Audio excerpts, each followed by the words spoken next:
네, 범죄를 저질러도 처벌 대신에 보호 처분을 받는 촉법 소년 나이 기준이 한 살 내려갈 것으로 보입니다. 네, 법무부가 촉법소년 상한 기준을 만 14살에서 13살로 낮추는 방안을 추진한다고 발표했는데요.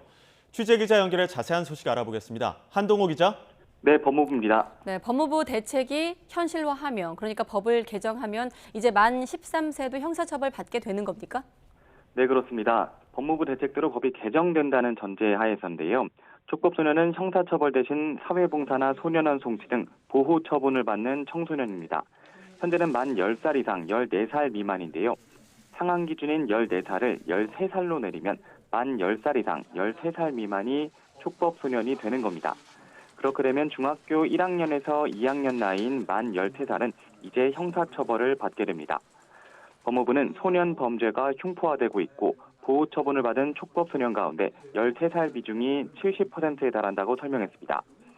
처벌뿐 아니라 예방 대책도 강화합니다.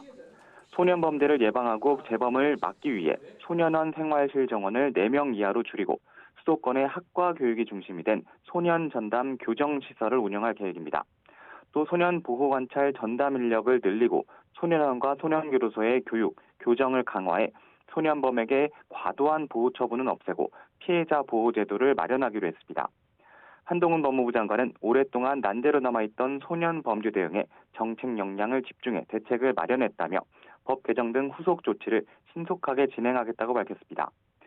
법무부는 촉법소년 기준을 낮춰도 소년범 대부분은 지금처럼 소년부에 송치되고 강력범죄 등 매우 예외적인 경우에만 형사처벌될 거라고 설명했습니다.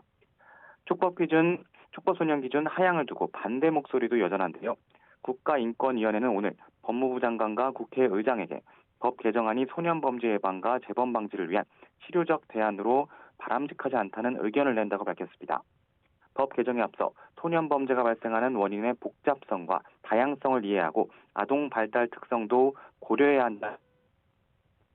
촉법소년 기준 나이를 낮추면 어린 소년범에 대한 부정적 낙인 효과를 확대, 건전한 사회인으로서의 성장을 방해할 우려가 있다고 덧붙였습니다. 이제 관건은 개정법의 국회 통과 여부입니다. 국회가 법무부와 인권위 등 각계각층 의견을 수렴해 어떤 결론을 낼지 주목됩니다. 지금까지 법무부에서 YTN 한동우입니다.